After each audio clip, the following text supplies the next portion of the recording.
Ooh, perfect. All right. Well, I wanted to make this video to first of all say that I wanted to move my channel or whatever this is into a newer direction. Um, I do want to remove the videos I've already made, but I feel it's better to leave them up as a testament to growth or whatever. And I think it would be disingenuous to remove them.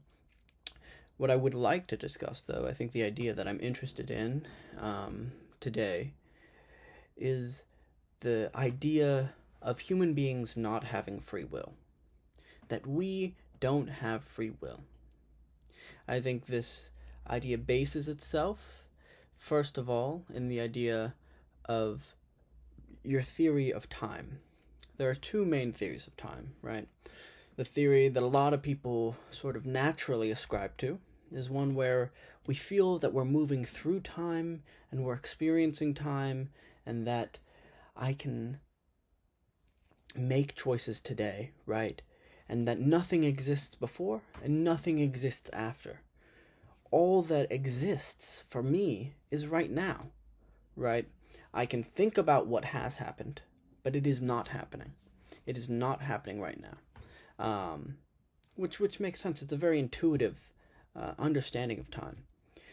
The other theory of time is that time exists like panes of glass, right? That each moment is captured and is still, right? So this moment, all the moments before, you can look through like a book, right? It's not as if they don't. I'm sorry. In the first theory, those don't exist, obviously. The time before does not exist as an actual reality. However, with a B theory, right, if we're using one or two, or A and B, the B theory of time, you're postulating that time is simply different pages, right? If we could step outside of time, what would we see? We would see this moment and this moment and this moment not happening as moving through it, but instead happening all at once, and as if you could see each individual one whenever you wanted, as you are beyond time, right? So if you stepped out of time, the future, you could see that moment.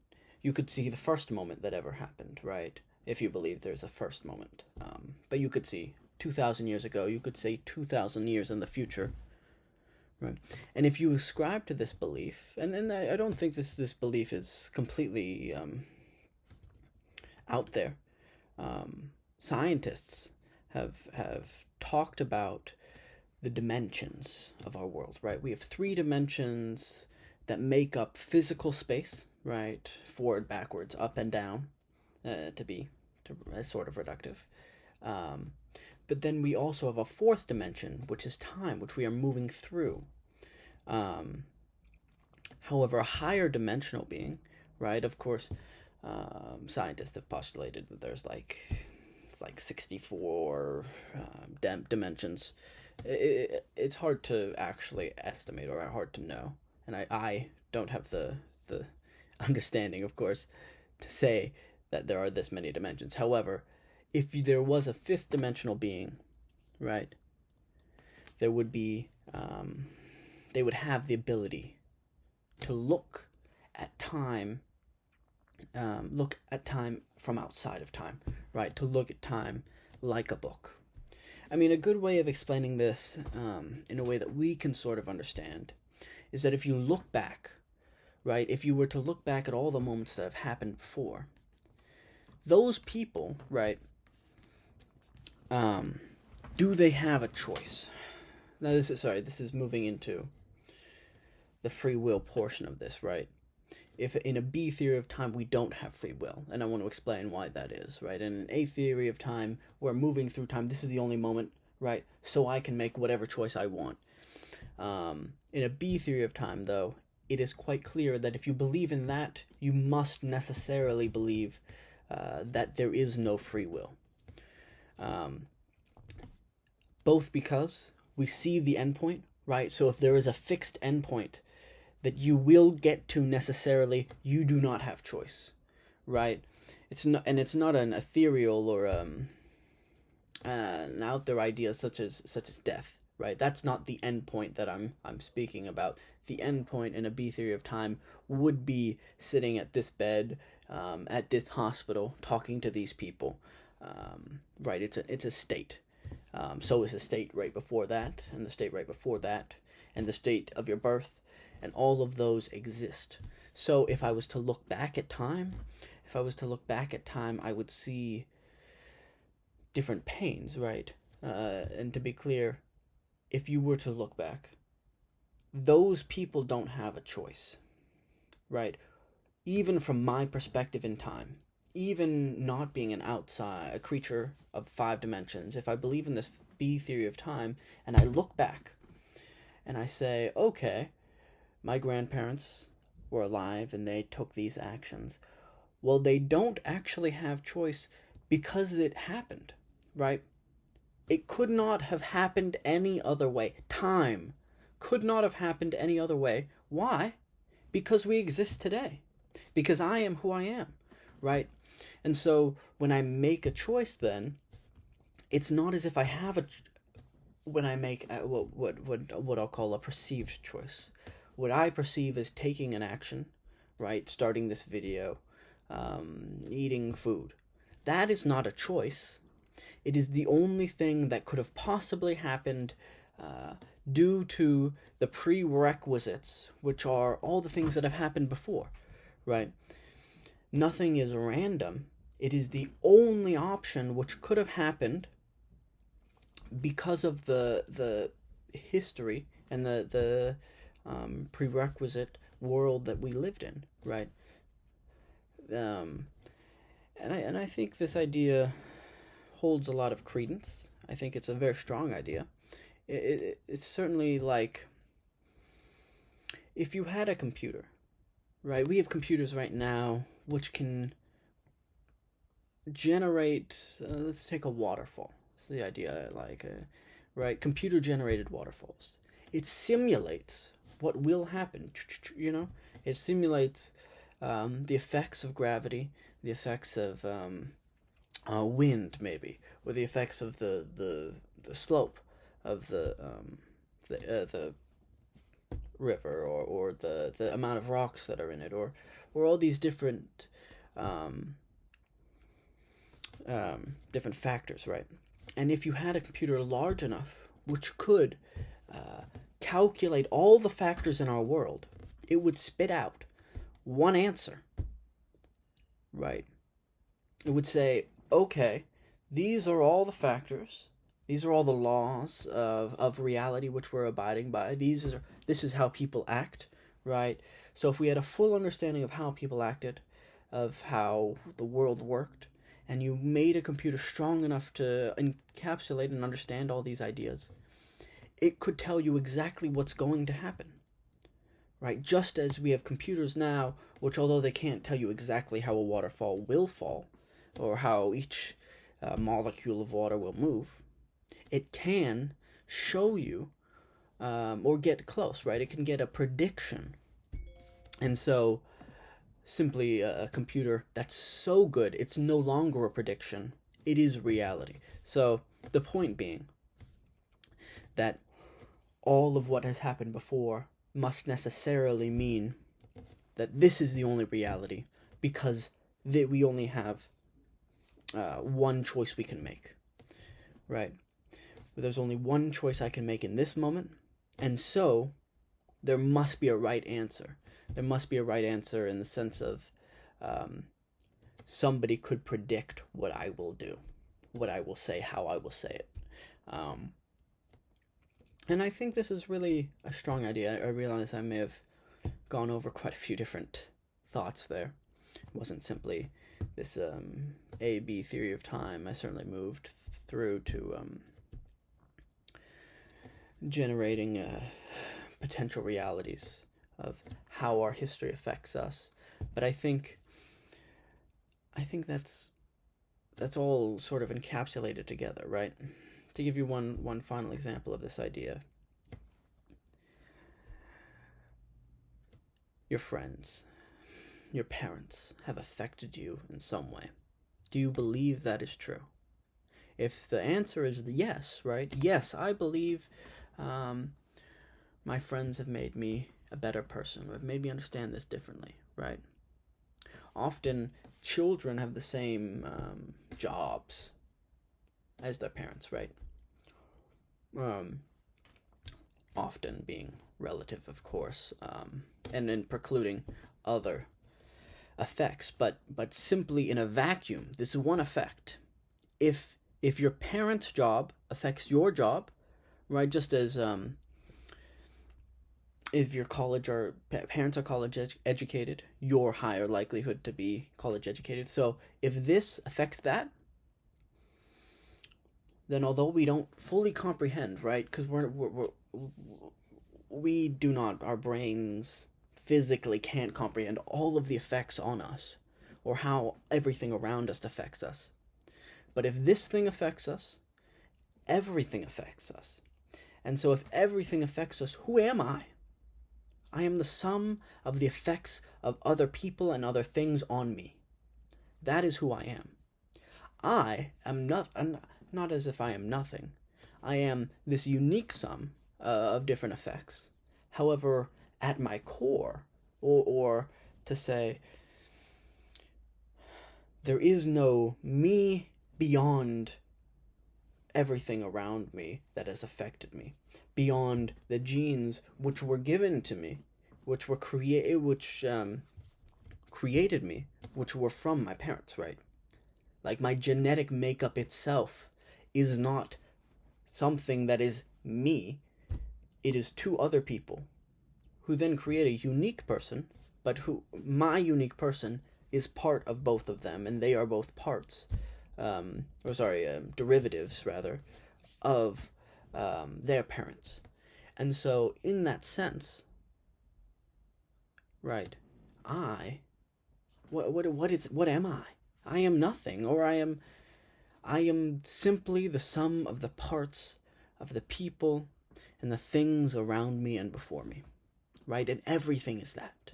Everything is simply the sum of the parts that have affected it. And I would like to say I did believe in this view for quite a while, because I think it makes the most sense. It truly does make sense. As I looked deeper into it, the realization I've come to, though, is that it doesn't matter. That you not having free will does not matter. Right? Intuitively, it feels like, oh, well, if I don't have free will, what's the point of living, right? If I can't make a choice, what's the point in living? What's the point in existing? But really, people have existed. People have lived for thousands of years and been perfectly content, right? We are not fifth-dimensional beings. Right? We do not see time in this way. And I think that's why it's more intuitive to perceive and think of the world and our perception of time as a number one theory, which I explained at the beginning, as we are moving through it, right? That no moment before us exists and no moment after us exists in reality, right? They're not real. They exist in my mind. They exist as long as I remember them. They exist, though, in this moment, right? They don't exist in their own moment. Everything exists now, and that's it. And I think that is how we experience reality. So no matter how much a fifth-dimensional being would be able to see our time as panes of glass or as pages in a book, we are fourth-dimensional beings. And as fourth-dimensional beings, we believe we have free will. We see that we have free will because for us, we can only experience this moment.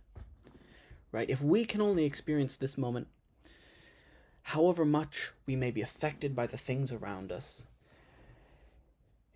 those don't exist, right? For me right now, in this moment, the effects of my parents are, right, they don't exist except for in my perception of them in this moment. If that makes sense. I hope it does, right?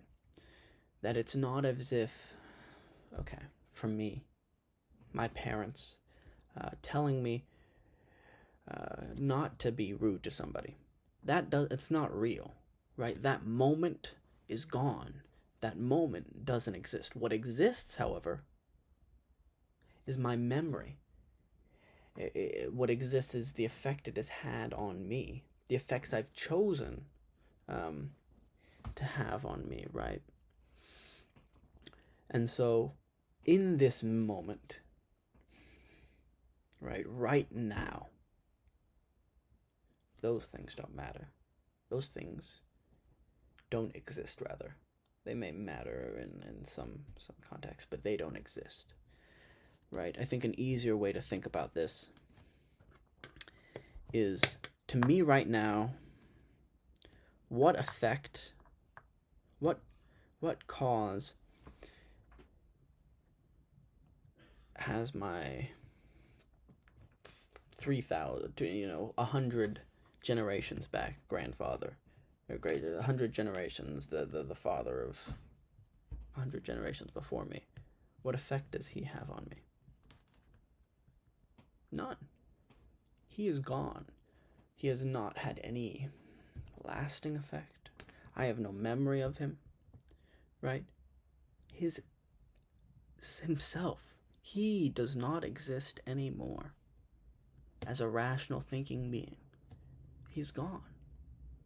And so all that exists for me is today, right now, I exist. Those of us who are privileged to be alive exist. And so we get to make choices, right? We can think about what a fifth dimensional being would see.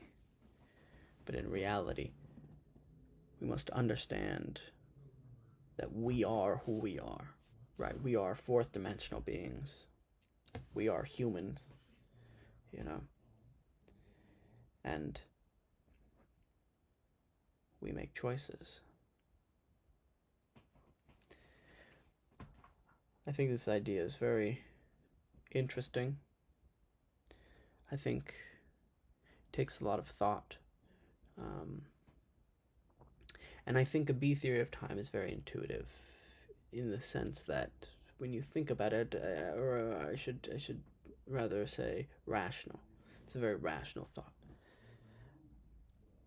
However, in my philosophical journey, I think one question I think we should always ask, right, is what is right? Right, what is just? And I think in this case, what is better? What is more just?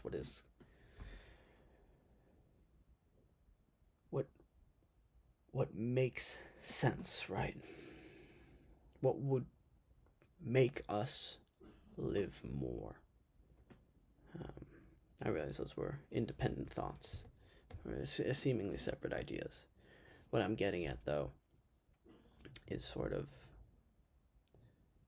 evolutionarily what makes sense for us, right?